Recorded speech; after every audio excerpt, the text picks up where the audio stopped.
I appreciate that. Thank you. We have a fundamental agreement and yet a disagreement.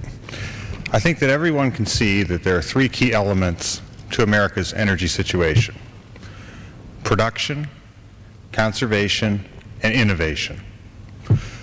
We all agree on conservation.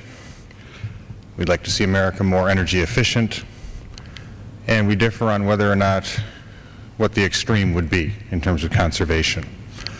Republicans generally would hope that they would be community-oriented conservation, recognizing that these tiny ripples of hope, citizen engagement in protecting their local environment would be the most efficacious way to deal with this situation, rather than pass a overarching bill in Washington with no citizen participation and only hope and more regulation, taxation, and burdens upon American industry and upon the American people. In the area of innovation, it is a very stark difference. Our side of the aisle believes that the free market and the genius of the American people will come up with the innovative solutions necessary to move us towards green fuels and a cleaner environment. The other side of the aisle believes the government knows best, and that if they just capture enough revenues from the hardworking American people, they will then determine what ideas will work and will not work and foist them upon the market. But it is most noticeable in the area of production where the two sides differ. We believe production is essential. The gentleman from Iowa has properly laid out, we live in a global economy. Supply and demand are the keys to the crisis today. If America does not produce more energy from its own sources, the cost will continue to go up because the supply will remain constricted, if not finite, and the demand will continue to grow from developing countries such as communist China, India, and others.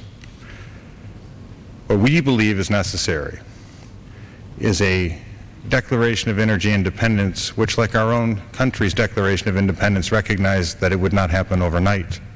It would not be easy. It would require sacrifice, and yet together we would get there.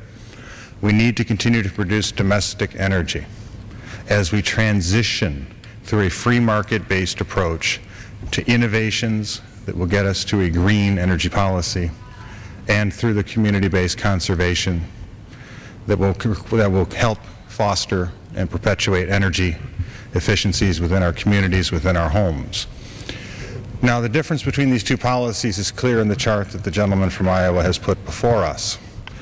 As someone who does not come from Iowa, but from Michigan, once known as the arsenal of democracy, a proud manufacturing state, the state that put the world on wheels, we see what the cost of energy does. It is not an abstract number. It is a situation which causes an intense amount of pain and anxiety to the constituents of my district and the constituents of my state.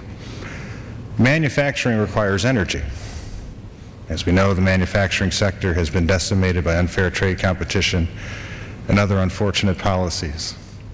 And yet when you tack the cost of energy on top of it, you are almost signaling the death knell of America's manufacturing base as we have known it and as we would like to preserve it.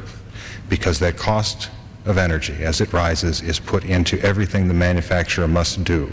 And in the age of global competition, it becomes increasingly difficult for the manufacturer to keep his costs down, his fixed overhead rising.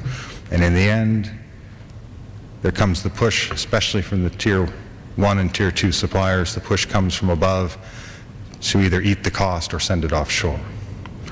Now, what we also are starting to see what the government dictates in terms of innovation, with the emphasis on ethanol and others, is we are now beginning to hear stories about food shortages in the United States. We are now beginning to hear about how the cost of basic staple commodities is rising. Again, in our economy today, which is slowing down, the cost of energy, the cost of gasoline in particular, is the cause. In my mind, this is the cause, because it is one important commodity that is continuing to go up in price without any relief in sight, and it also has spillover costs to all of the other commodities related to it. There is nothing that does not wind up on your kitchen table that does not require energy to produce and transport. There is nothing in your home that you turn on, your internet or anywhere else, that does not require energy. As the cost of energy goes up, the cost of everything goes up. If we do not help increase the supply of energy, the cost will continue to rise, the American people will continue to suffer. Now, there will be an attempt because evidently production, conservation, and innovation in a sound way is not palatable to some in this chamber, indeed a majority. There will be the attempt to shift the blame for the rising costs of energy to the producers.